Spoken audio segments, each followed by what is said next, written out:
Viva professor Mário Gaspar da Silva, professor do Instituto Superior Técnico, investigador principal do INESC. Para quem não sabe, é um instituto que anda entre as engenharias, os sistemas, os computadores, 21 livros publicados e mistura saberes que me interessam da engenharia, dos computadores, competências científicas, de linguagem, de epidemiologia, de bioestatística. Podemos pôr isto tudo na bimbi e misturar, é isto as áreas. Que áreas é que eu apaixono, professor? Essas todas que referiu.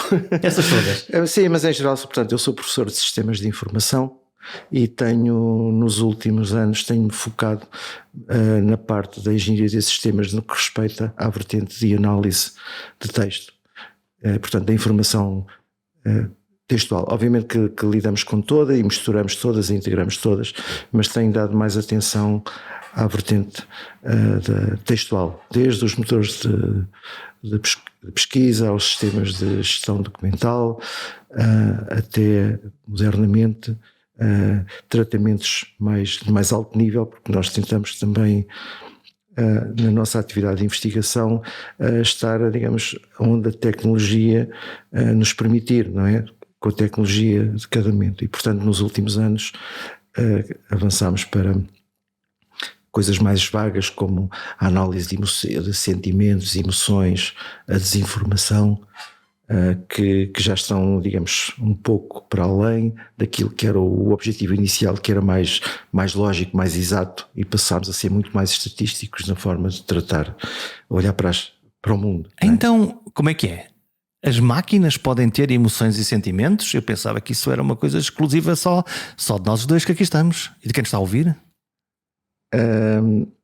Neste momento, que eu saiba, não podem ter emoções e sentimentos. O que eu estava a referir era análise de emoções e sentimentos. E, portanto, é possível treinar uma máquina para detectar sentimentos, quer pela linguagem, pelo uso de certas palavras que correspondem a sentimentos, adjetivos que têm um pendor negativo, enquanto outros têm um pendor positivo, ou expressões, portanto, faciais, etc. Portanto, nós comunicamos, e a comunicação, como nós humanos sentimos emoções, na comunicação vão as emoções, não é? E, portanto, se nós pusermos uma máquina no meio a analisar a comunicação, se a emoção está transmitida através dessa informação, seremos em princípio capazes de a detectar. Isso não é perigoso?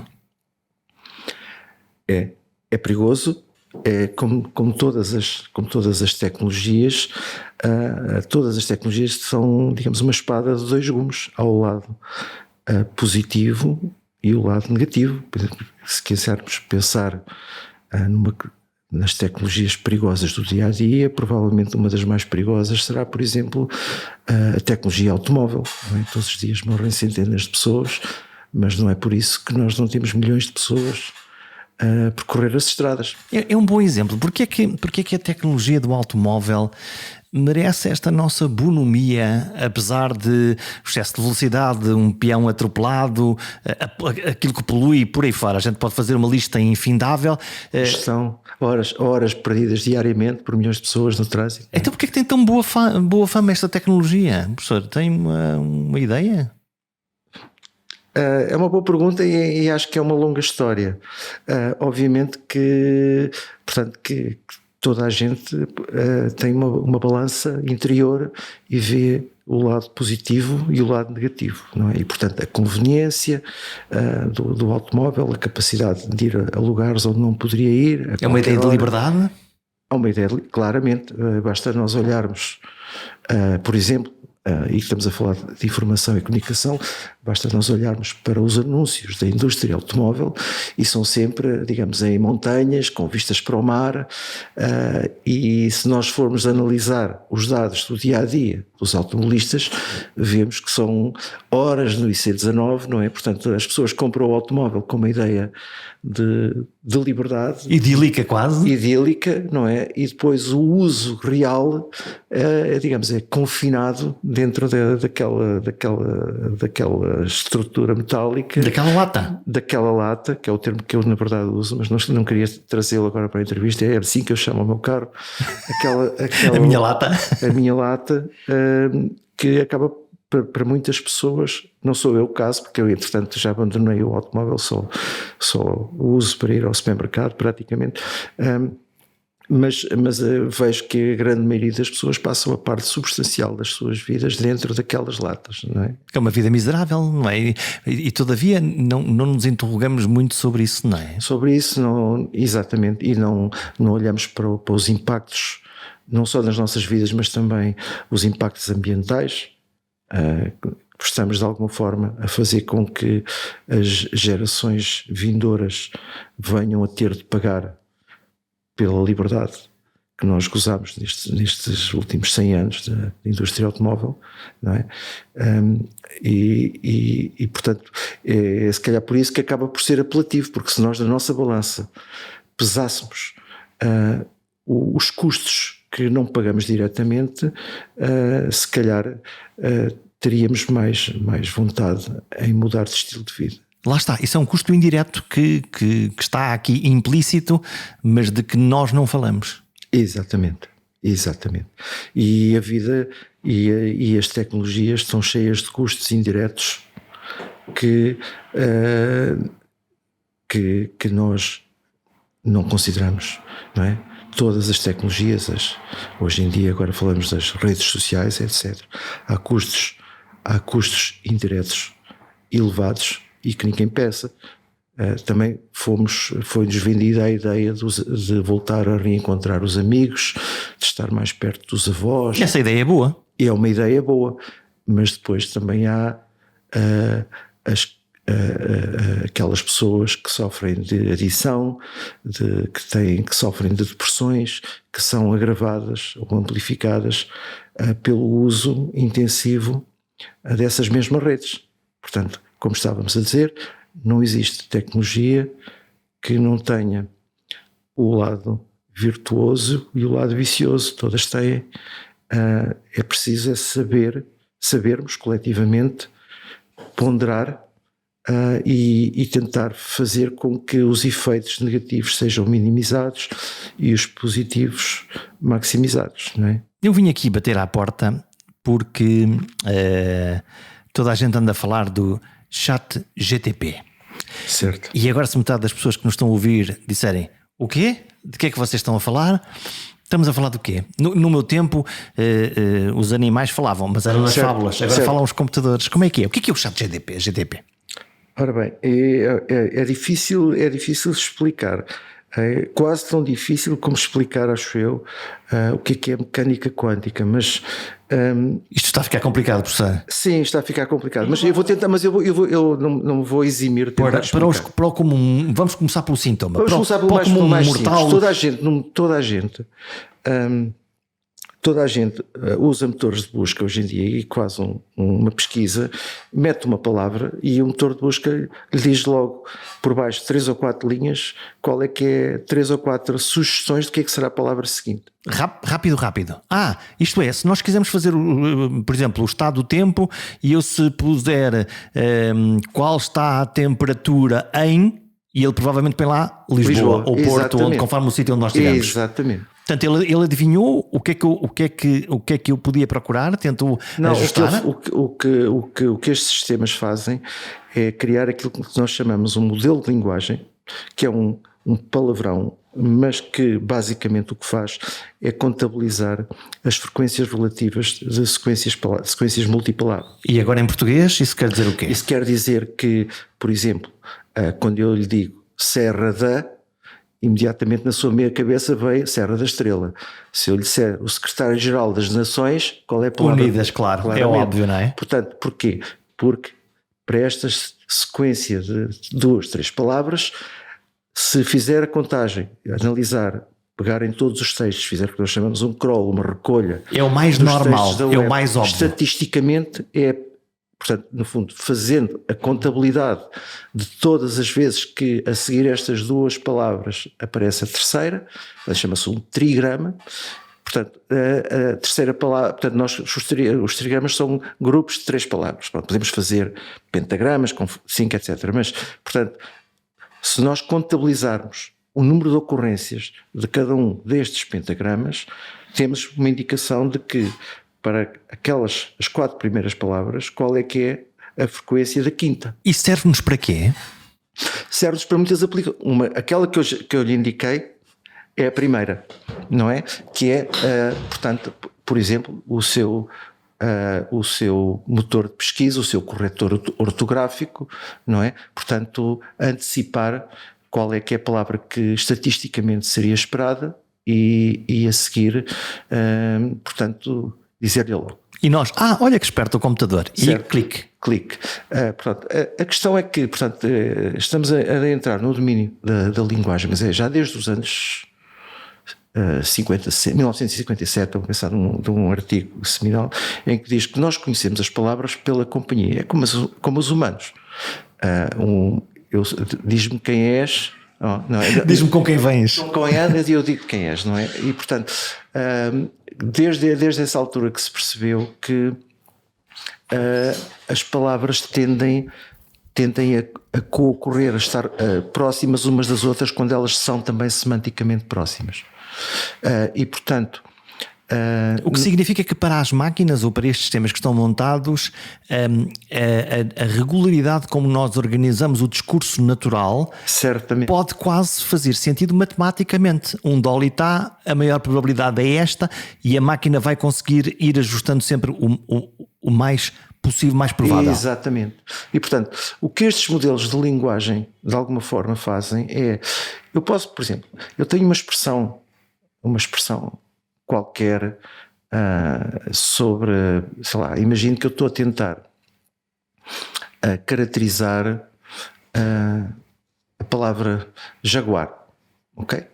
E portanto, eu não faço ideia do que é jaguar, mas faço uma recolha de textos, milhões, e reparo que a palavra jaguar com muita frequência aparece na proximidade, e mostrar-se uma janela de 2 ou 3 palavras para trás e para a frente, perto de automóvel, muitas vezes. E portanto, percebo que tem uma semântica relacionada com automóvel. Portanto, a semântica é a organização integrada da própria expressão, a semântica, da frase. Portanto, estou a falar no sentido habitual, portanto, nós entendemos como o nosso sentido. O sentido dos conceitos, né, as coisas. As palavras representam conceitos, não é? E qual é o conceito que se associa, então, a cada palavra. E, portanto, mas também, por análise, a mesmo tipo de análise, reparo que frequentemente jaguar aparece associado a um felino, algures da América Latina. E, portanto, o que é jaguar? Eu, se estiver dentro da máquina que é fria e só faz contas sobre as frequências relativas das palavras, fica a perceber que pode ser, aliás, é isso que mentalmente, se eu lhe disser jaguar, aparecem as duas coisas. Apareceram as duas coisas. Ele deve estar a falar disto ou daquilo. Já excluiu milhares, milhões de coisas, mas imediatamente a sua atenção já está focada. E quando eu lhe disser a seguir e jaguar e falar em Amazonas, imediatamente excluiu logo a indústria automóvel. É o animal.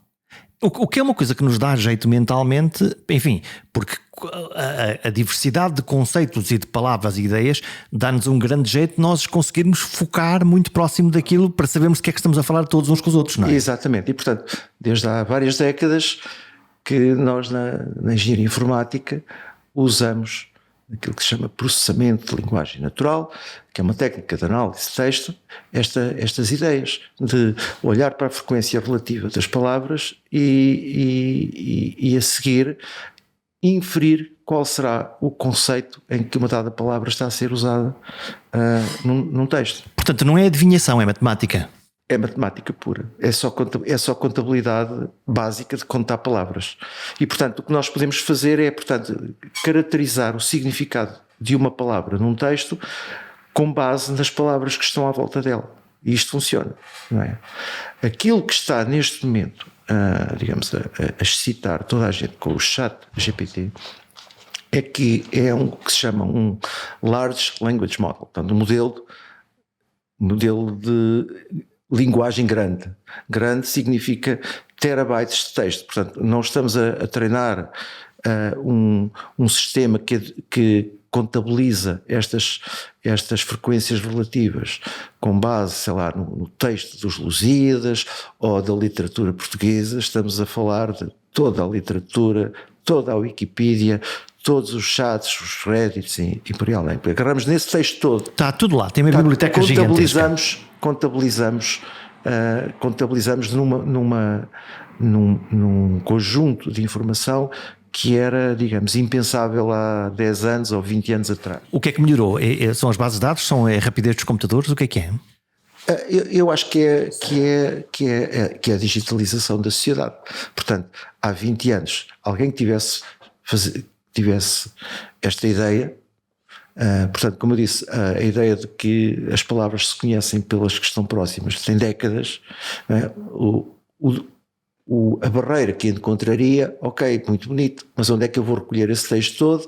Onde é que eu vou encontrar máquinas para fazer esse tipo de processamento? No fundo, só funciona se Lusíadas saírem do papel e passarem para dentro do computador. Exatamente. E passarem a estar esse texto digitalizado lá dentro. E nós agora dizemos tudo pelos meios digitais. Portanto, há as discussões em particular, e estamos a entrar no GPT, portanto, os Reddits, que são fóruns de discussão onde as pessoas falam e discutem, e está tudo gravado, não é? Foi tudo gravado ao longo de décadas. Não sei se não fico preocupado com essa ideia. Portanto, quando nós vamos a um fórum de discussão e dizemos, olha, tenho aqui o meu problema porque a minha fechadura da minha porta range, dão-me uma ajuda, e os meus amigos ou conhecidos ou quem for colocar lá 10 ou 20 sugestões, tudo isso ficou registado.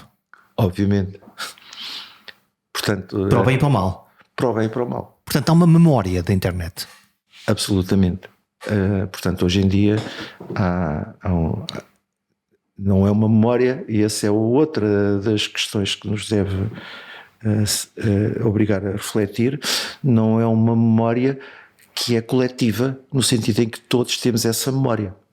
Há 2 ou 3 ou 4 chamados gigantes tecnológicos, não é? Google, a Microsoft, etc., a Apple e a Amazon, que têm a chave do castelo?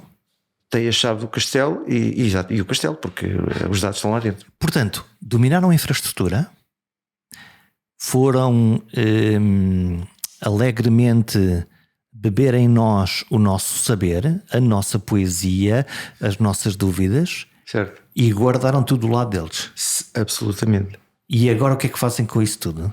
Agora fazem muitas coisas, como ajudar-nos quando nós fazemos pesquisas, etc. Essa base de informação é-nos dada para fazer coisas muito úteis, é como o automóvel.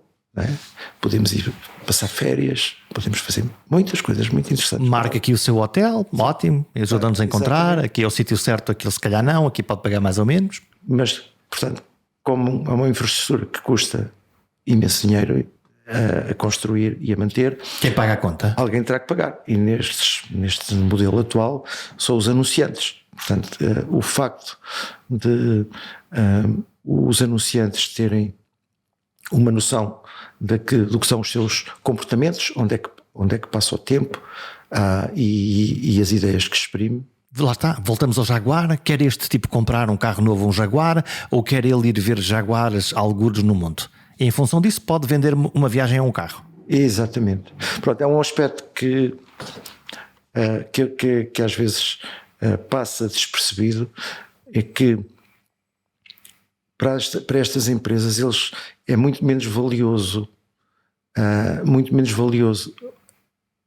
aquilo que as pessoas dizem e opinam, e face àquilo que são os seus comportamentos. O que é que eu faço com isso? O que é que as próprias pessoas fazem na internet? As pessoas podem escrever e dizer que adoram música clássica. Não tem interesse nenhum. Mas nós podemos ter acesso à música que ouve e percebemos que, na verdade, ouve música popular 80% do tempo. Aliás, as pessoas constroem as suas identidades, como agora se diz, as suas imagens, e são construídas em função, digamos, de um ser ficcional em que se auto-idealizam, mas depois o seu dia-a-dia e o que fazem não mapeia diretamente. A máquina descobre a careca. Exato, portanto, no caso do automóvel, pode efetivamente dizer que sabe tudo sobre Jaguars e que vai comprar um Jaguar, etc. Mas o sistema, pelos seus comportamentos, não se deixará enganar, porque perceberá ou que não tem a capacidade económica para adquirir um veículo daqueles, ou que não é, digamos, do grupo de pessoas. Lá está, nós somos os seres sociais e fazemos as coisas em face daqueles que nos rodeiam. Se os seus amigos não têm Jaguars nem se interessam por Jaguars, é muito pouco provável que você, que diz que gosta de Jaguars, que esteja a mentir. Ou melhor, eu digo que gosto, mas não tem nenhuma validade. Não vou dizer mentir, mas digamos que digamos, as pessoas falam sobre aquilo, sobre a sua, digamos, a identidade, a tal identidade que constroem. É uma persona que pode ser fictícia ou que pode ser uma mistura entre factos e desejos. Exatamente. E a própria pessoa pode nem sequer ter noção de que no mundo real, e essa é outra questão, não é exatamente a mesma pessoa com que se projeta ou que é percebida pelos outros, não é? Pode não ser, não é intencional nem malicioso. Nós todos, digamos, temos um pouco disso, não é? Então quer dizer que eu, quando vim para aqui, estacionei ali no parque de estacionamento e antes fui a um restaurante e obviamente paguei com o meu multibanco, agora com o relógio, não é? No fundo, estou mapeado. Sim.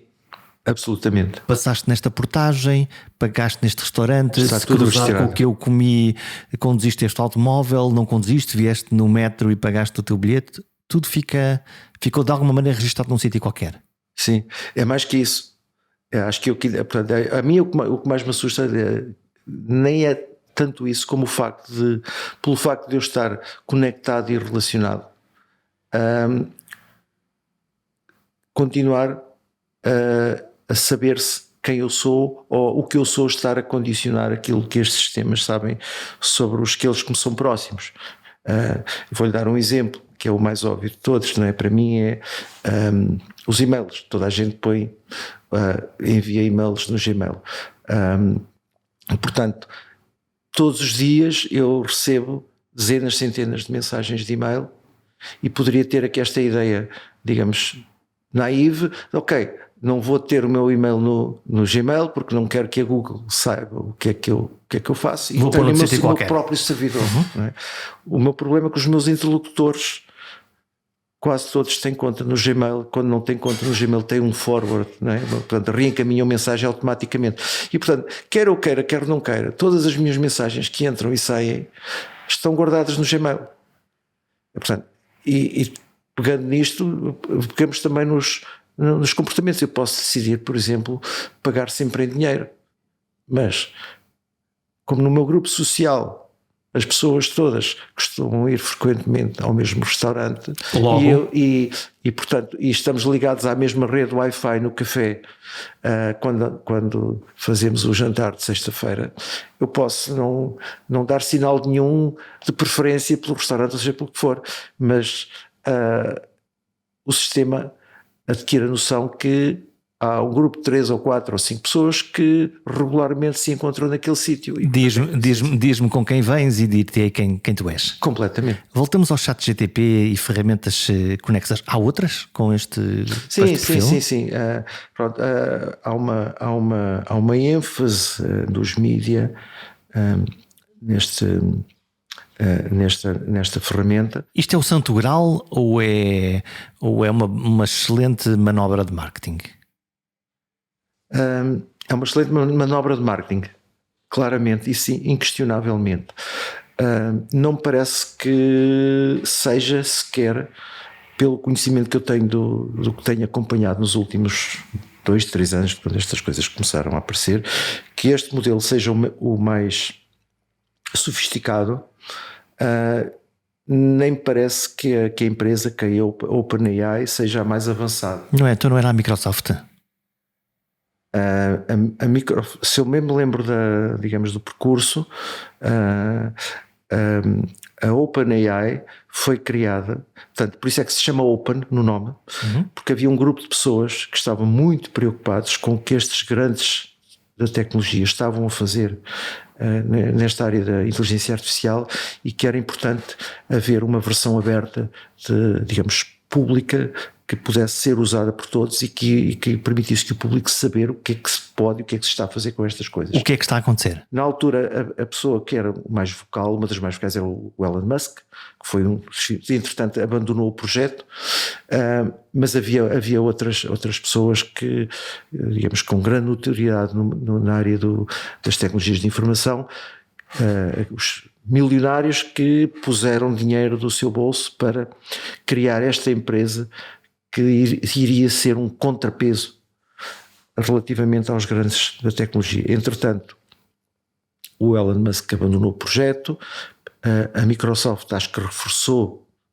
a posição, e repare que a Microsoft nos últimos anos deixou de ter o impacto, agora voltou de alguma maneira, mas há 10 anos atrás a Microsoft estava em queda, estava em descendente. E antes toda a gente tinha a Microsoft, toda a gente tinha os Windows a e Google, e o Facebook e a Amazon, que apareceram. Que eram as GAFA, não era? Que eram as grandes. E depois a Microsoft, ainda hoje, nestes acrónimos dos grandes, aquele leme não encaixa e não se fala muito deles. Mas voltando à questão aqui, então, é que, digamos, estes modelos de linguagem estavam a ser trabalhados pelo Facebook, pela Google, pelos chineses, e portanto, nem me parece que o OpenAI... Sim, o que é que aconteceu aos chineses? Desistiram? Não, antes pelo contrário. Provavelmente terão modelos de linguagem, acho que tem, não me estou a lembrar do nome, mas lembro de ter lido um artigo em que ou é comparável ao Lambda da Google, que é o último da Google, ou até se calhar já superior em número de hiperparâmetros, como eles tentam medir, digamos, a complexidade do modelo. Portanto, mas pronto, voltando a estes modelos de linguagem, no fundo, permitem prever expressões, e agora chegamos ao ChatGPT, fazem parte de um grupo que se chama os modelos fundacionais, que são modelos que não são treinados para nenhuma aplicação específica, são treinados, ou portanto, são criados com estas frequências, etc., e depois poder-se-ão fazer certas aplicações. Há modelos fundacionais, portanto, que são criados com grandes quantidades de dados, para, a partir de sequências de texto, criarem imagens, como os DALL-E, atual, e o Stable Diffusion, e depois há outros que, a partir de sequências de palavras, criam outras sequências de palavras. E há algum que possa mimetizar a nossa voz, que aqui está, e de hoje para amanhã é fazer este podcast sozinho? Com a nossa imagem? Absolutamente. Sim. Portanto, também já a Google, entretanto, anunciou há pouco tempo, e pode, penso que pode experimentar. Eu não experimentei, mas vi que não pode ainda, não pode experimentar, mas anunciou. Já havia outras versões que não é da Google, em que pode, por exemplo, gerar música, portanto, que é uma sequência de sons. Não é? Então, e a criatividade humana vai morrer? Não, de todo. Não me parece. Se a máquina já pinta Dalí, se a máquina faz-me aí um Beethoven, pronto, estamos a falar de muitas coisas ao mesmo tempo, mas acho que não. Acho que, na minha perspectiva, é uma ferramenta. De cada vez que nós inventamos uma ferramenta nova, lá vem digamos, o mundo inteiro dizer que os artistas, ou que uma certa profissão vai cair no desemprego. Aconteceu com a máquina a vapor, com o caminho de ferro, com o automóvel. Eu diria que no caso dos bancários isso até foi verdadeiro, não é? Quando apareceram os multibancos e os home bankings e não sei o que, foi uma profissão que decresceu muito em número, sim. Não é? Claro, mas eu estou-me a lembrar, a agricultura no início do século XX, final do século XIX, representava 90% dos empregos. Hoje em dia representa 10%. O que acontece é que há uma redistribuição, porque nós somos humanos e enquanto humanos, nós, no fundo, aquilo que estamos a fazer é remunerar cada um em sociedade pela sua contribuição. Por exemplo, nós valorizamos imensamente o que jogadores de futebol como o Cristiano Ronaldo fazem e, portanto, digamos, a nossa riqueza coletiva é redistribuída de forma que ele seja compensado muito mais generosamente do que as pessoas que, por exemplo, trabalham no ensino, como eu. E no fundo, nós podemos pensar que isso é demasiado binário, que é porque é que eu pago a alguém milhares de euros por ele chutar uma bola de couro. Sim. Mas na realidade nós estamos a remunerar também outra coisa, que é a emoção, que é o espetáculo. Há aqui uns valores implícitos e fatos que não são, que é diferente ao agricultor. Um quilo de batatas é um quilo de batatas, não é? Sim, exatamente. Pronto, mas a questão aqui é que nós socialmente, conjuntamente, produzimos riqueza e depois redistribuímos essa riqueza de uma forma em que a repartição é feita de acordo com o que valorizamos. Pode ser injusto ou não vou falar por aí, mas tenderá, digamos, a representar essa valorização. E, portanto, o que está a acontecer com estas ferramentas todas e o ChatGPT em particular é que os artistas, os criadores, têm agora uma nova ferramenta. Estou-me a lembrar, por exemplo, estávamos a falar das imagens. Quando há uns anos apareceu as ferramentas digitais de tratamento de imagens, surgiram o Adobe e Photoshop, também se falava que era o fim da fotografia, depois cada um agora podia processar as suas fotografias, etc, etc. O que aconteceu na prática foi que, sei lá, acho que a Kodak faliu porque não acompanhou, mas muitas das empresas transformaram-se e adaptaram-se e socialmente houve um tumulto, claramente, havia muita gente dos laboratórios de fotografia, etc, que teve que encontrar outras atividades, mas ao fim de algum tempo já não é, digamos, não é drama nenhum as pessoas arranjar outra forma de contribuir socialmente e de serem remuneradas. Portanto, o que nós vamos ter aqui com estas novas ferramentas é um período de instabilidade, em que haverá uns que aprenderão mais depressa a tirar partido destas ferramentas e destes meios, e outros que faziam trabalhos que agora passarão a ser feitos mais facilmente com este tipo de ferramentas, que tornam-se obsoletos. Que se tornam obsoletos. Portanto, mas a sociedade encontra, acho eu pelo menos tenho essa ideia que até ainda não vi acontecer que a nossa sociedade tenha deixado pessoas para trás com estas alterações.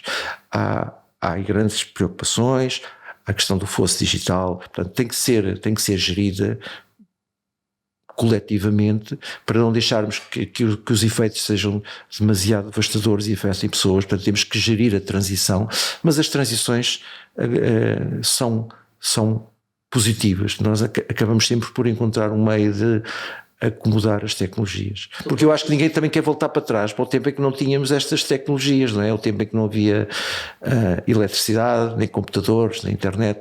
Acho que era impensável nos dias de hoje. Todavia, o Alto Comissário das Nações Unidas, há um par de dias, o Alto Comissário para os Direitos Humanos, avisou que esta coisa da inteligência artificial, lato sensu, pode ser uma séria ameaça aos direitos humanos e pediu expressamente que se criem salvaguardas. No fundo, linhas guia aqui uns estribos, acho que a palavra é essa mesmo, uns estribos para tentar controlar isto. Certo. Partilha desta preocupação? Totalmente. Portanto, era, digamos, nesse sentido que eu estava a ir. Portanto, nós temos que estar cientes dos riscos e há riscos de vária natureza. Pessoalmente, como eu lhe estava a dizer, é o risco da automação é provavelmente o que menos me preocupa, portanto, de que haverá pessoas que ficam sem emprego. Então o que é que o preocupa? Preocupa-me a parte da discriminação, da exclusão das minorias, preocupa-me com estes modelos as fugas de informação. É um aspecto que ninguém está a falar. Estes modelos demoram algum tempo a construir, são muito caros, por isso é que muito poucos os têm, não é? Mas imagino que um destes modelos, até por acidente, capturava uma base de dados com informação sensível. Informação de saúde, por exemplo, que é uma coisa que me preocupa muito. De um número elevado de pessoas. Como é que faria para repor a verdade, ou para que o modelo se esquecesse, neste caso, porque também pode haver a situação de um modelo ser induzido a capturar estatisticamente falsidades, e depois, digamos, nós na nossa conversa com o chat GPT, ele começa-nos a perpetuar essas falsidades. Por exemplo, eu posso repetir 1000 vezes que o Jorge é uma pessoa XYZ. Propaganda, e dito, portanto, não é? Uma mentira, uma verdade é uma mentira ditas muitas vezes. Eu encontrei não sei quantas referências a dizer, portanto, obviamente o quando Jorge eu, X. um mês mais tarde, for ao chat GPT e pergunto: mas o que é o Jorge Correia? E ele vai-me dizer o que é que lá tem, não é? E portanto há riscos de manipulação destas bases de informação estatística, né? Além de que, obviamente, que a base de informação estatística é construída por pessoas, e portanto o que lá está é o que as pessoas lá quiserem pôr. O que não estiver não está lá, e se nós quisermos lá pormos, digamos, podemos omitir ou podemos pôr mentiras, e o modelo vai responder por essa informação. Como é que se controla isso? Lá está.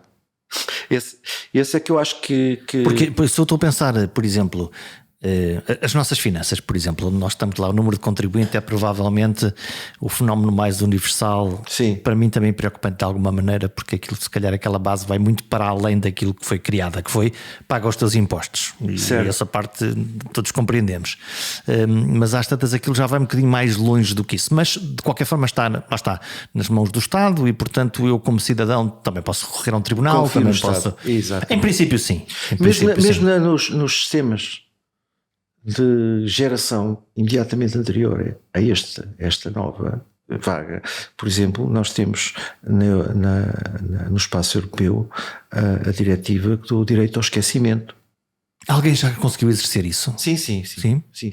Que é eu escrever uma determinada entidade e dizer que as finanças não funcionam, é melhor avisar as pessoas que... Mas eu tenho visto estatísticas sobre o número de pedidos que são feitos por cada país, e no caso português há muitos portugueses que já pediram, já exerceram o seu direito aos esquecimentos, dirigem-se aos motores de busca. Sim, aos Googles desta vida, e dizer: ok, toda a informação que vocês têm aqui sobre mim, que façam favor de apagar. Não apagam, eles deixam de indexar, não é? Ok, sim. Portanto, eles não podem apagar, portanto, o que está publicado num site que eles não dominam não conseguem apagar o site, mas têm referências à informação desse site e podem pedir que essas referências sejam eliminadas.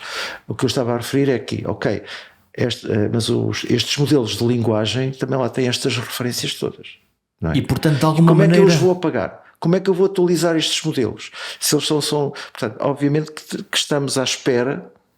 Portanto, estava a falar um bocadinho, então, mas o chat GPT, porque é que agora de repente que se está a falar tanto dele, não é? Porque é que é tão sexy? Uma das razões que eu tenho ouvido para o facto de outras empresas que já trabalham nisto com mais esforço, etc., não o terem feito, é porque estavam com medo dos riscos, e agora de repente se a OpenAI decidiu tornar este modelo público para as pessoas, porque é experimental, é só para brincar, etc. Não há ali nenhum produto comercial. Vamos poder começar a fazer perguntas sobre isso também? Dizer quem é que mais está a fazer estas coisas e mais avançado? Sim, porque eu tenho dos mais avançados será claramente a Google, claramente a Facebook, embora se diga que está a ficar um pouco para trás.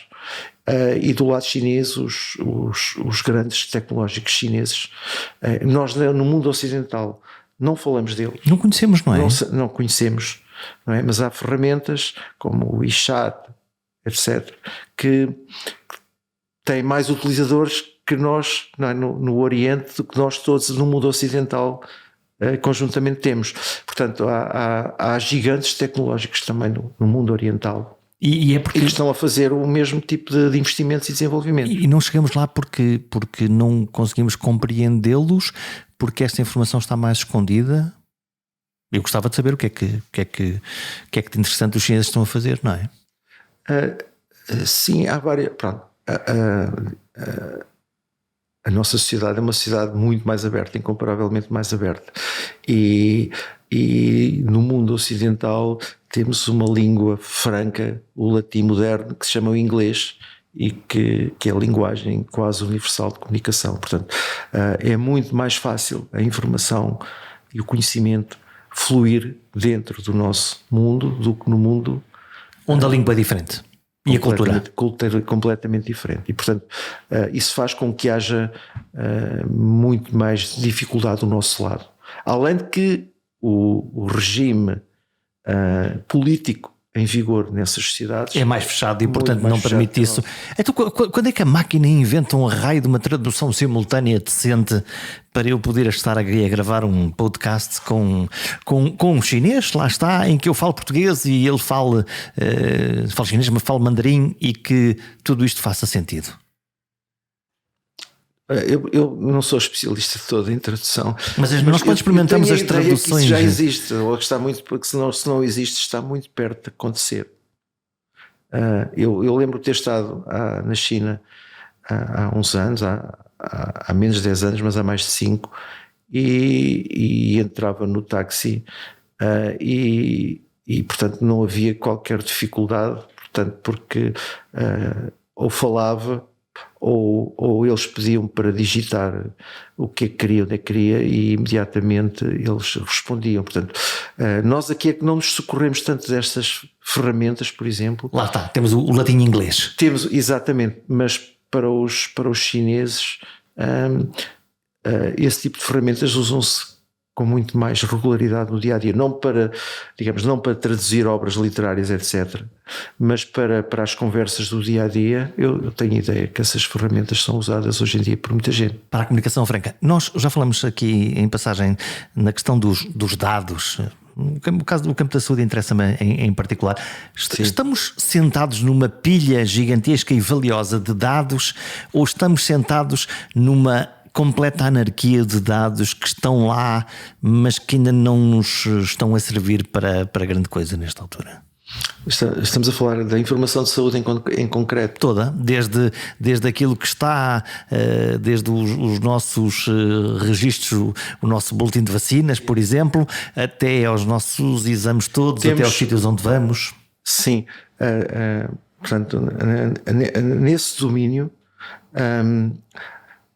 nós temos feito uma evolução muito, muito rápida, não é? E passamos, digamos, do tempo em que as notas dos médicos eram escritas em papel e o boletim de vacinas também era em papel, e hoje é tudo digital, está tudo na forma digital, e temos que os clínicos estão incrivelmente mais sensibilizados para registar a informação, porque tem uma noção do enorme valor que pode ter no futuro o registar dessa informação. Mas isso implica escrever à mão, além de depois ir conseguir beber às várias fontes, sei lá, às análises que eu acabei de fazer, juntar isso tudo? Pronto, esse é um dos grandes dilemas. Portanto, obviamente que hoje em dia já se usa tecnologia para capturar muita informação.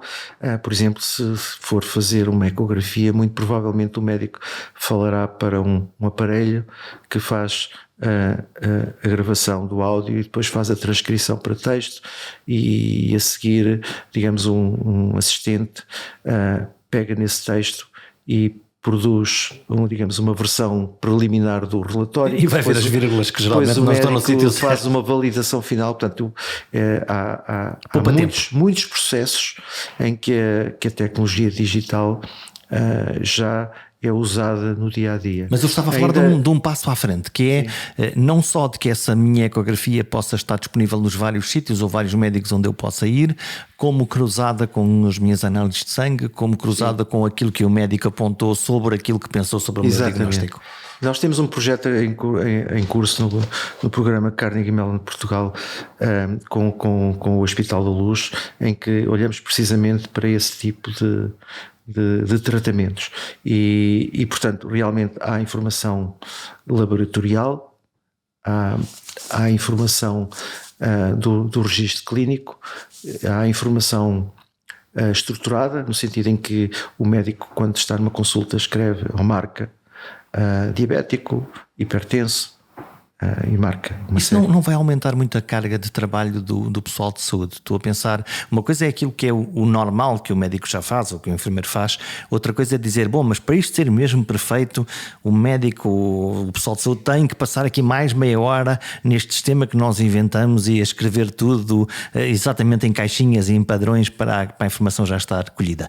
Ou pelo contrário, vamos deixar que naturalmente cada profissional faça o que tem para fazer e depois inventamos um bom sistema para beber entre as coisas boas e as incongruências que possa haver nesse descritivo. O processo é um processo longo, geracional e tem os dois lados. Portanto, por um lado há um incentivo para que a informação seja cada vez mais codificada, com códigos de terminologias clínicas, etc. E por outro lado... Lá está, é diabético, não é diabético, tem hipertensão, não tem hipertensão, por aí fora. Exatamente. Mas depois vem a outra parte, quer dizer, que é a parte humana, a percepção, o que é que eu acho, portanto, o prognóstico. Exatamente, e é aí, hoje em dia, em particular nos processos clínicos de alto nível, recorremos à linguagem, ao texto. Portanto, as notas clínicas escritas, tecladas, não é, pelos médicos, continua a ser a norma. E, portanto, subjetivas também, de alguma parte.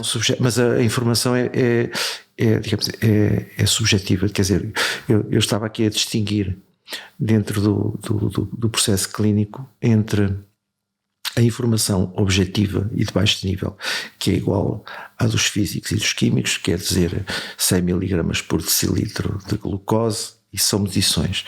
Mas depois, digamos, quando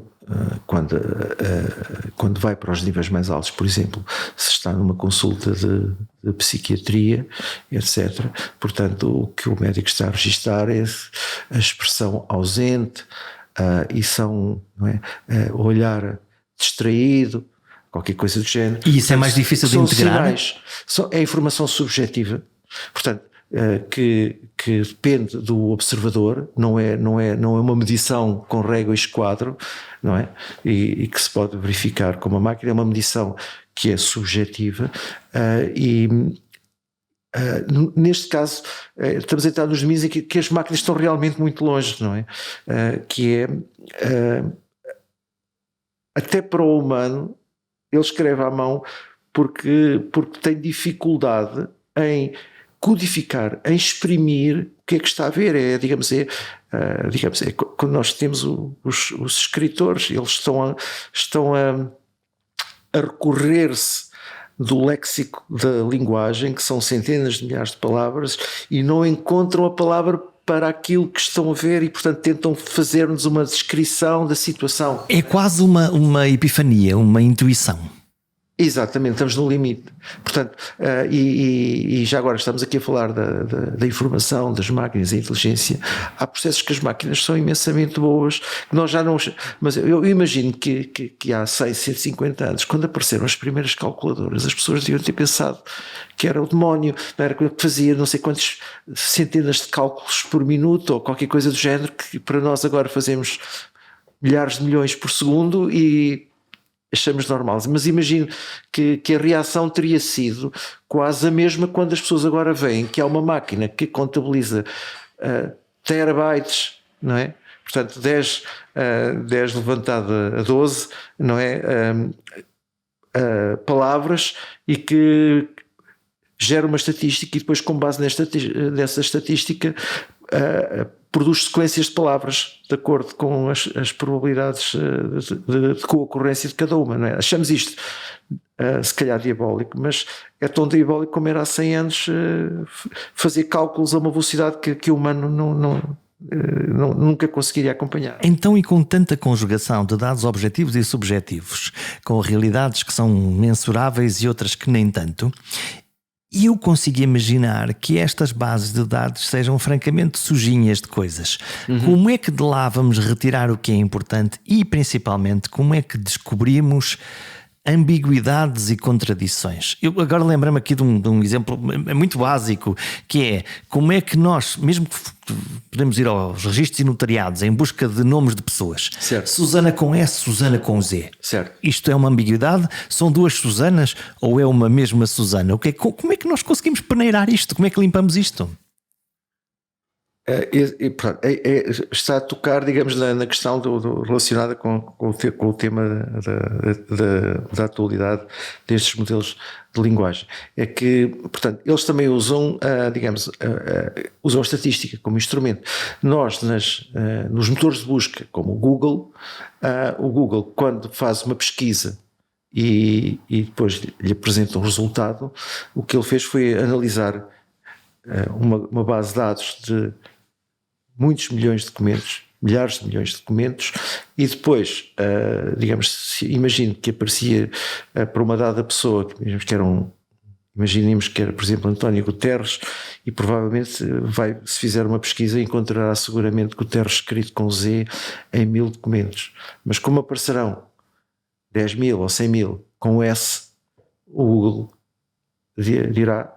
Aliás, eu tenho a certeza que não fiz, mas se eu fizesse, agora se eu escrevesse António Guterres com Z, ele dizia, muito bem, vou-lhe apresentar os resultados para António Guterres, porque eu acho que você está enganado. Mas se por acaso estiver certo, confirme que é Guterres com Z, não é? Portanto, o que é que aconteceu?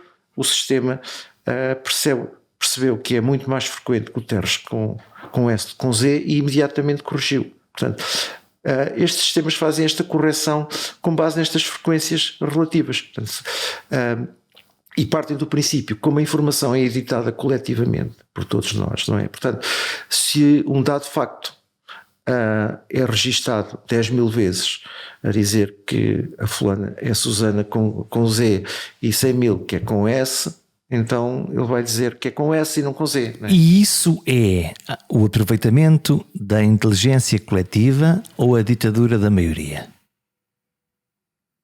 Boa pergunta. Porque às vezes dá-me jeito de saber que o Guterres é o Guterres, o nosso Guterres. Às vezes a diversidade de ser uma outra coisa qualquer também pode dar jeito. No exemplo que eu lhe estava a dar, houve o cuidado de dizer também tenho aqui um Guterres com Z, se está à procura do Guterres com Z, então confirmo que é o com Z, não é? Porque a maioria das pessoas procura com S, não é? Está vendo? Portanto, isso diria que é o respeito pela minoria, não é? Portanto, que é levar em consideração que quando se pesquisa Benfica pode haver pessoas que morem num bairro de Lisboa e que não estejam propriamente interessados no clube de futebol, não é? E portanto isso é positivo, e se nós fizermos isto de uma forma responsável, como agora se diz, acautelaremos, digamos, esse direito de satisfazer as necessidades de informação dos minoritários. A mim o que me preocupa mais é, digamos, a forma como tudo isto é manipulável e é manipulado, não é? Sem nós percebermos. Sem nós percebermos. Porque depois isto não é, digamos, não é um homem um voto, porque depois os sistemas são muito não lineares, no sentido em que se o Jorge é seguido por 10.000 pessoas e eu sou seguido por 10, se o Jorge disser que é Guterres com Z, então a opinião do Jorge vale 1000 vezes mais que a minha. Lá estão os influências desta vida. Exatamente. Bom, entretanto a Europa criou um sistema, e ainda bem, de proteção dos dados privados, que também conhecido pela sigla RGPD, Regulamento Geral de Proteção de Dados, e eu olho para isto e digo, sim, muitas regras, muita dificuldade para várias coisas, ponha lá aqui a cruzinha a dizer que autoriza os dados, não resolveu o problema que eu continuo a receber telemarketing como se não houver amanhã, e todavia quando eu quero ter acesso a uma informação legítima, parece que é a desculpa perfeita que é, sobre isso não, porque o RGPD não permite. Exato. Para um investigador e para um engenheiro, como é que se está a dar com este zelo? Excesso ou mal necessário? Porque o princípio da proteção de dados, à partida, é uma coisa que eu abraço com grande entusiasmo. Exato, portanto, como utilizador e como cidadão, partilho a sua frustração.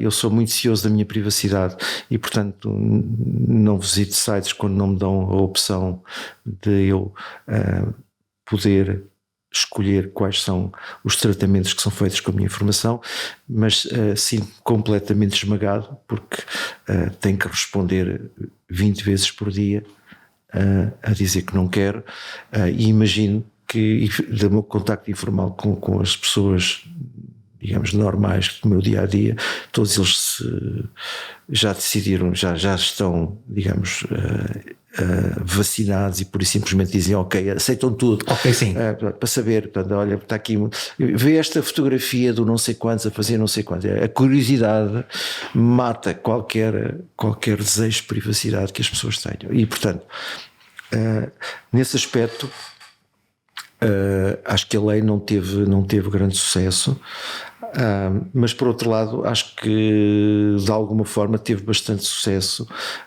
a limitar o que se faz dentro das empresas.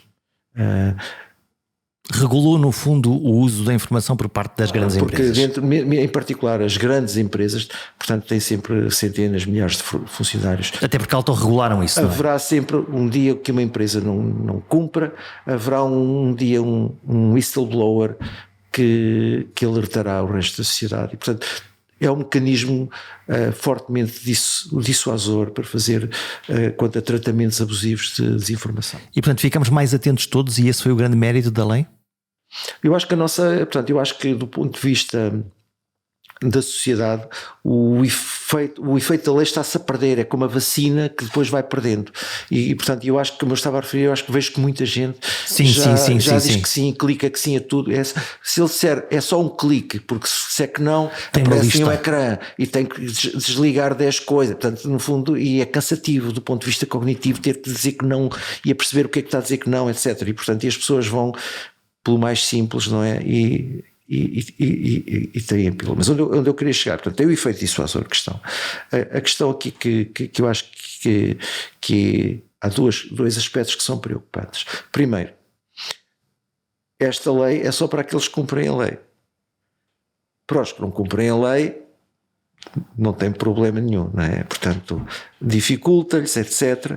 Mas, portanto, continuamos, e portanto, por isso é que provavelmente continuar a receber e-mails, etc., de empresas nas Caraíbas ou coisas do género que estão fora da nossa jurisdição, e que, de uma forma que nós não sabemos exatamente como, apenas suspeitamos, digamos, o logo dos seus comportamentos chegou-lhes, não é? E portanto essa é uma preocupação. Em relação à pergunta inicial, portanto, que me estava a falar dos investigadores,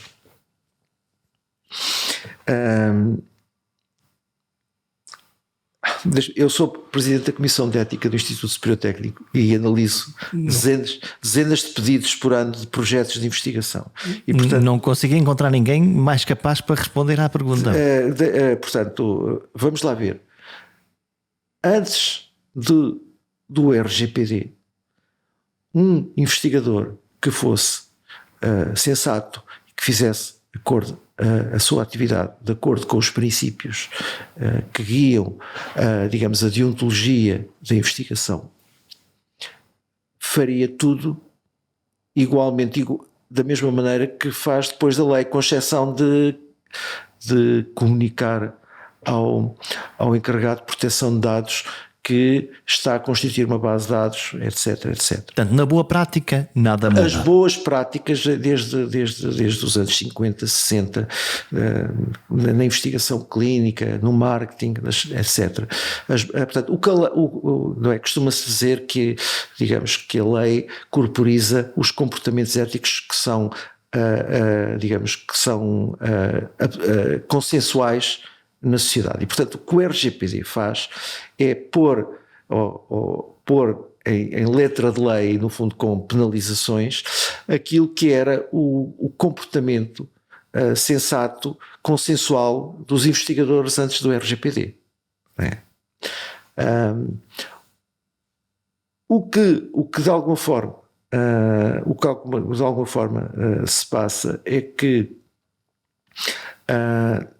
em particular com o advento de algumas tecnologias como as da inteligência artificial ou o uso para fins diferentes daquele com que uma tecnologia foi desenvolvida ou que lida com questões como organismos geneticamente modificados, etc.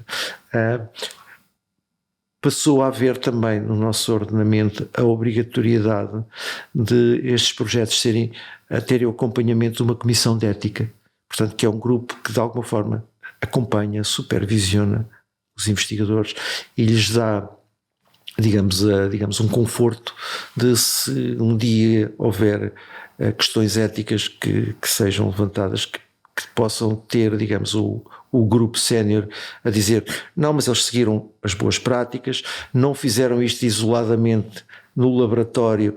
Estou-me a lembrar de um caso que deu uma volta ao mundo há uns anos, de um investigador chinês que fez clonagem de humanos sem a instituição onde ele estava a trabalhar saber, e portanto, de repente viu-se em apuros muito sérios, e portanto, de alguma forma, quando as coisas são feitas de acordo com os procedimentos, o investigador que está, digamos, na linha, digamos, da frente, pelo menos tem, digamos, seguindo estes procedimentos, tem o apoio institucional e tem o apoio dos colegas que foram informados antecipadamente do que iria fazer, do tratamento que iria fazer, e que lhe dão, digamos, a informação de que consentem ele ter. E isso dá uma transparência ao processo. Para fecharmos, exatamente. Fecharmos esta nossa conversa. O que está a acontecer então é que nas nossas organizações nós estamos a ter muitas situações em que investigadores que não tinham estas práticas passaram a tê-las, porque passou a ser exigido.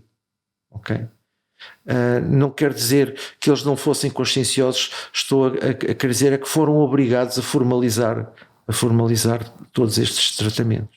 A fecharmos esta nossa conversa, quanto tempo falta para que a inteligência artificial apanhe a inteligência natural? Essa é uma pergunta, pronto, acho que na comunidade há uma grande diversidade de opiniões, desde aqueles que dizem que são menos de 10 anos, outros que dizem que são mais de 50 anos. É uma pergunta, pronto, que digamos, que suscita sempre reflexão. Eu acho que vai faltar muito tempo. Há coisas fundamentais que nós não conhecemos, que nós não sabemos. Nós não sabemos como é que funciona basicamente o cérebro humano. Não sabemos como é que funciona a consciência. Mas depois falamos de inteligência e, portanto, a mim perturba-me a palavra inteligência, e a inteligência artificial perturba-me. Eu tento evitá-la, só que, digamos, o que se passou foi que aquilo... Aliás, eu costumo dizer isto, eu sempre trabalhei na mesma coisa, mas no princípio da minha carreira diziam que eu trabalhava nos computadores, depois começaram a dizer que eu trabalhava no software, depois que eu trabalhava nos algoritmos, e agora dizem todos que eu trabalho e sou convidado para falar em palestras sobre inteligência artificial, mas eu sempre fiz a mesma coisa. E portanto, a palavra inteligência artificial perturba-me, porque acho que nós não sabemos como é que funciona a inteligência humana, nem sequer biológica. Quer dizer, aliás, se nós sabemos alguma coisa sobre a inteligência artificial nesse sentido, então já devíamos ser capazes neste momento de, por exemplo, fazer o cérebro de uma mosca, ou o cérebro de um rato. E nada. Estamos muito longe, não é? Portanto, Portanto, a questão é, eu não sei exatamente o que é a inteligência e a palavra inteligência artificial. Quando é dito inteligência artificial no sentido de que é uma réplica da inteligência humana digamos, numa máquina de silício, eu sinto-me imensamente desconfortável. E acho que estamos muito longe. Nós nem sabemos o que é inteligência, quanto mais fazer numa máquina uma simulação, como se diz, ou qualquer coisa que é funcionalmente idêntica a uma inteligência humana. Nem humana, nem a inteligência do meu gato. O meu gato é 10 vezes mais inteligente. Portanto, não estamos nem lá, não é como se diz. O que eu estou a começar a sentir, e não quero ser mal interpretado, mas é que vejo que há formas de inteligência que nada têm a ver com a inteligência, digamos, que resultou da evolução biológica, que, digamos, desde os primeiros dos seres menos desenvolvidos e que evolui por aí acima até aos primatas e depois aos humanos, mas há outras formas de inteligência que estamos a construir que digamos, poderão ter efeitos transformativos e que poderão ter alguma coisa, digamos, ter muito a dizer. E portanto, estes modelos de linguagem, estes modelos fundacionais, são a primeira manifestação disso, e nós não estávamos a vê-los há 2, 3 anos atrás, que é, em vez de eu tentar emular o cérebro de um organismo e ir por aí acima, é eu agarrar na linguagem, no texto escrito por uma comunidade de 7 mil milhões de seres inteligentes e fazer uma coisa que é inteligente com base naquilo tudo, mas não é uma emulação de uma inteligência, é diferente, faz-nos estes, como lhes chamam, estes papagaios estatísticos. É uma recriação do saber humano. É uma recriação do saber humano, mas não vamos, quer dizer, também não queria subestimar. Eu penso muitas vezes no primeiro voo dos irmãos Wright, não é? Eu penso que o avião só levantou cerca de 1 metro e voou 100 metros, mas a questão é que era completamente diferente, era um aparelho mais pesado que o ar, com motor. Portanto, mudou o paradigma.